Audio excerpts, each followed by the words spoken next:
Belajar dari Ibrahim, belajar takwa kepada Allah, belajar oh, Astagfirullahaladzim. Wah, Pak Jakanya kayak anak nasyid nih. Padahal ada yang anak-anak yang nungguin Pak Jaka nih untuk bercerita. Iya. Pak Jaka sapa dulu ya semuanya. Assalamualaikum warahmatullahi wabarakatuh. Alhamdulillahirrabbilalamin. Senang rasanya Pak Jaka bisa berjumpa kembali dengan anak-anak yang soleh dan solihah. Tapi tunggu dulu. Kok ada yang Pak Jaka belum kenal ya? Oh iya, kan ada anak-anak baru juga di SDIT Harapan Umat Jember. Ya, Pak Jaka tanya dulu kabarnya. Anak-anak semuanya siap ditanya kabar?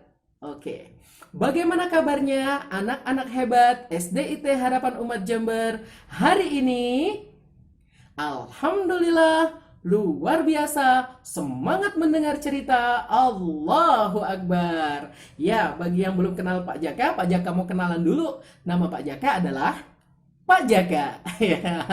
Ya, Pak Jaka ini adalah seorang juru kisah Muslim. Hari ini Pak Jaka akan bercerita tentang kisah Nabi Muhammad Sallallahu Alaihi Wasallam.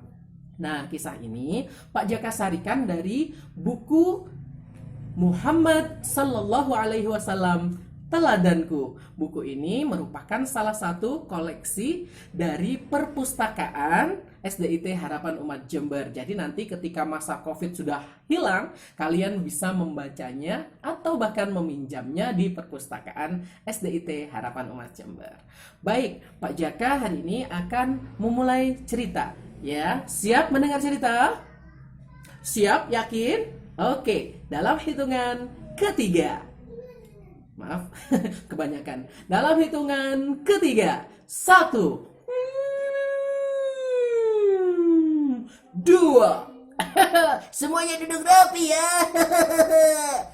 3. Pasang baik-baik kupingnya karena Pak Jaka akan mulai bercerita. Iya, cerita ini diawali dari masa sebelum kelahiran Nabi Muhammad SAW. Nah, sebelum Pak Jaka bercerita, Pak Jaka ingin menyampaikan beberapa hal dulu. Yang pertama, yaitu mengenai Jazirah Arab. Ada yang tahu nggak Jazirah Arab? Ya, Jazirah Arab itu tanahnya tandus ya.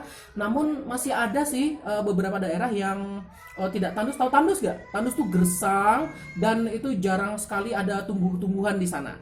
Nah, tapi ada beberapa daerah yang masih hijau ya. Di antara lain adalah Yaman, terus Yamamah, Hadramaut dan Ahsa. Di sana itu daerahnya masih subur, masih bisa ditanami dengan tanaman-tanaman yang seperti kurma dan lain sebagainya. Nah, ada juga daerah Najat dan Yamamah itu penghasil gandum. Nah, gandumnya itu bahkan setiap hasil panennya itu bisa memenuhi kebutuhan penduduk Jazirah Arab pada saat itu yang kurang lebih jumlahnya 10 sampai 12 juta jiwa atau 10 sampai 12 juta penduduk pada saat itu ya di zaman sebelum kelahiran Rasulullah.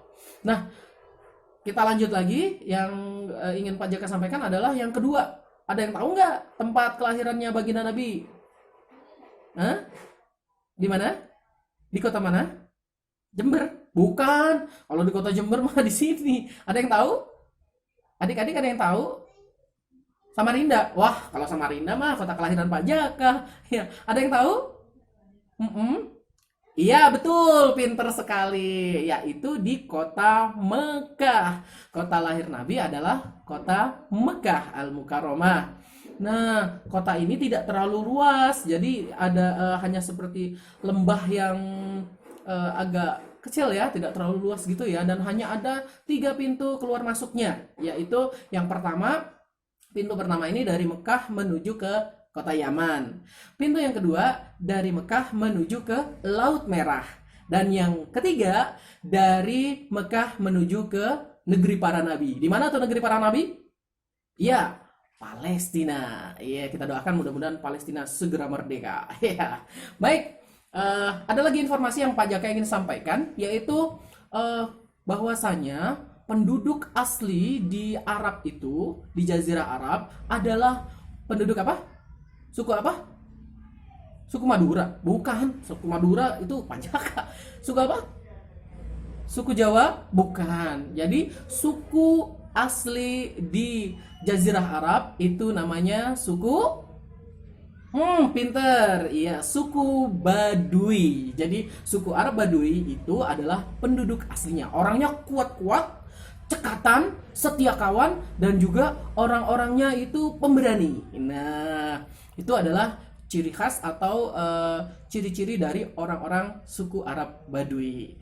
Kita lanjut, informasi yang selanjutnya adalah di Jazirah Arab itu, terutama di zaman sebelum kelahiran Nabi Muhammad itu menggunakan hewan untuk transportasinya. Tahu nggak hewan yang biasa digunakan?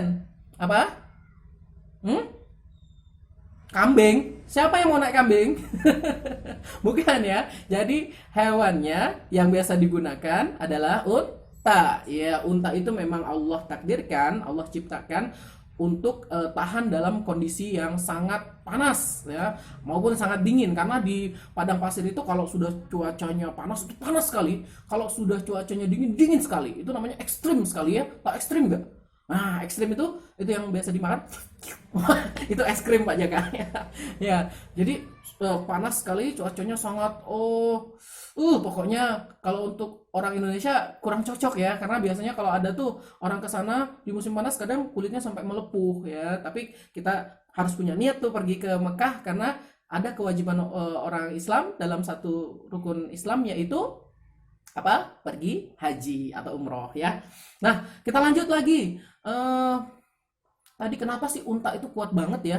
Nah, ternyata unta itu punya rahasia, yaitu punuknya. Nah, di dalam punuknya itu bisa menyimpan air berliter-liter, bahkan katanya sampai 120 liter. Wow, jadi dia tahan tidak minum sampai berbulan-bulan. Nah, jadi itu ada penyimpanannya, baru kemudian nanti masuk ke lambungnya untuk menyegarkan badannya unta. Di sisi lain lagi, unta itu lidahnya sangat kuat. Jadi kadang dia memakan tumbuhan berduri yang hewan-hewan nggak mau. Contoh kambing nggak mau. Kalau dikasih makanan itu dia bilang emoh, salah bunyi, empek nggak mau. Gitu ya, nggak mau kambingnya. Tapi unta sangat suka dengan ranting-ranting berduri itu, pohon-pohon berduri itu. Itulah hebatnya unta. Allah ciptakan, memang ditakdirkan untuk kendaraan di padang pasir. Nah, itu informasinya dari Pak Jaka. Sebelum lanjut ke ceritanya, itu semua informasi ada di dalam buku yang Pak Jaka sampaikan tadi.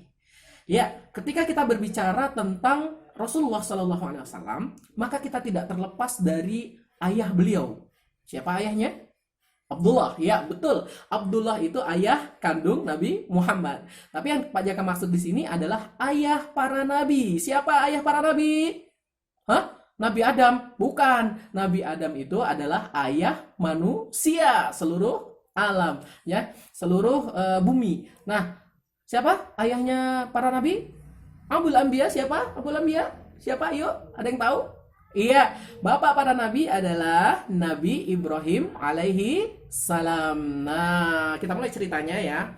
Nabi Ibrahim alaihissalam itu dilahirkan di sebuah gua dengan seorang ayah ya.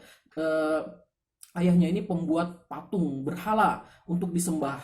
Nah, Nabi Ibrahim kecil mencari Tuhan, mencari siapa yang menciptakan.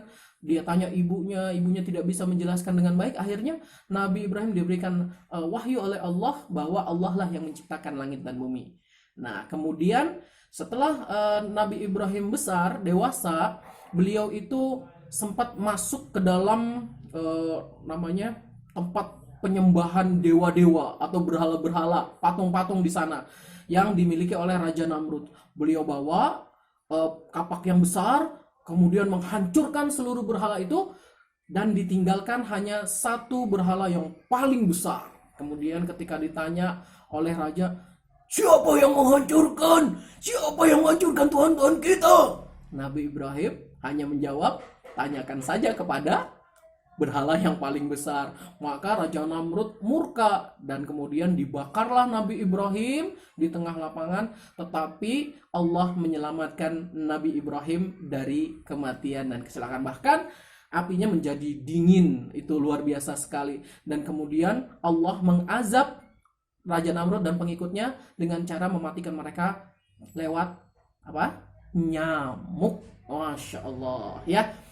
Kita lanjut lagi ceritanya. Kemudian Nabi Ibrahim ini memiliki istri yang bernama Siti Sarah. Nah, memiliki seorang istri yang bernama Siti Sarah. Ya. Kemudian ketika beliau itu hijrah ke Mesir, melakukan sebuah perjalanan ke Mesir, di sana ada seorang raja atau pemimpin mereka itu yang memiliki tabiat yang buruk, memiliki kebiasaan yang buruk, memiliki keanehan, yaitu suka mengambil istri orang lain. Naudzubillah min dzalik ya. Jahat sekali, ini perbuatan yang sangat jahat. Nah, kemudian ketika Nabi Ibrahim menghadap raja Mesir ini dan rajanya ingin mengambil Siti Sarah, Nabi Ibrahim berkata, "Ini adikku." Nah, adiknya maksudnya ini saudaraku, saudariku dalam Islam, dalam ketaatan kepada Allah. Nah, kemudian apa yang terjadi anak-anak? Raja itu kemudian badannya kaku, tidak bisa bergerak. Badannya tidak bisa bergerak. Oh, ada apa ini? Ada apa ini? Ada apa ini? Tidak bisa bergerak. Nah, akhirnya di situ Raja Mesir berpikir, mungkin orang ini bukan orang sembarangan, dia pasti memiliki Tuhan yang hebat. Nah, seperti itu. Akhirnya Nabi Ibrahim dan Siti Sarah pun dilepaskan, bahkan Nabi Ibrahim dihadiahi satu orang budak yang bernama Siti Hajar. Nah, kemudian Nabi Ibrahim menikah dengan Siti Hajar dan memiliki seorang putra, yaitu Nabi Ismail alaihi salam. Jadi kalau kita cerita tentang Nabi Muhammad, tentunya tidak lepas dari kisah Nabi Ibrahim alaihi salam. Kok bisa Pak Jaka? Iya, karena Nabi Muhammad SAW adalah keturunan langsung dari Nabi Ibrahim alaihissalam melalui Nabi Ismail. Kalau penyebab kenapa disebut bapak para nabi, karena adiknya Nabi Ismail, anak dari Siti Sarah, yaitu Nabi Ishak alaihissalam, itu memiliki keturunan mulai dari Yakub, Yusuf, Ayub, terus sampai ke bawah. Nah, kemudian Nabi Ismail keturunannya terus dengan nabi-nabi yang tidak disebutkan di dalam Al-Quran, bukan termasuk ke dalam 25 nabi, dan akhirnya sampailah kepada Nabi Muhammad Sallallahu Alaihi Wasallam. Itulah cerita singkat tentang nenek moyang Nabi Muhammad, yaitu Ibrahim alaihissalam. Kita akan sambung lagi karena durasi yang membatasi ya. Kita akan sambung lagi ceritanya. Pak Jaka berharap tidak bosan nih dengan kisah yang Pak Jaka sampaikan. Nanti kita akan sambung lagi dengan kisah-kisah berikutnya sampai kepada wafatnya Nabi Muhammad. Jadi buku ini jilidnya banyak ya, jilidnya banyak sekali. Nanti kita bertahap akan kita selesaikan pelan-pelan saja. Mungkin itu saja dari Pak Jaka. Mudah-mudahan bermanfaat buat kalian dan menambah kecintaan kita kepada baginda Muhammad Sallallahu Alaihi Wasallam. Siapa nih yang cinta sama Rasulullah? Ya, kita berdoa mudah-mudahan kita semuanya dapat syafaat Rasulullah sehingga kita diizinkan oleh Allah untuk berjumpa beliau di surga. Amin Allahumma amin. Sekian dari Pak Jaka. Mudah-mudahan kita bisa berjumpa lagi dan tetap dalam keadaan sehat walaupun dalam masa pandemi ini wabah, tapi Allah mudah-mudahan selalu memberikan kesehatan kepada kita. Sekian dari Pak Jaka. Pak Jaka tutup dengan pantun. Siap menjawab pantun? Oke, yang pertama Pak Jaka sampaikan pantunnya ini. Buah semangka dibelah-belah. Cakep. Semangka dibelah, isinya dimakan. Cakep. Apabila ada kata dan perbuatan Pak Jaka yang salah, nggak usah dicakepin deh. Karena orang salah nggak usah dicakepin. Ya, Pak Jaka mohon dimaafkan. Sekian dari Pak Jaka. Mudah-mudahan kita bisa berjumpa lagi di lain kesempatan. Terima kasih. Tetap semangat. Wassalamualaikum warahmatullahi wabarakatuh. Tepuk tangan untuk kita semuanya. Dadah.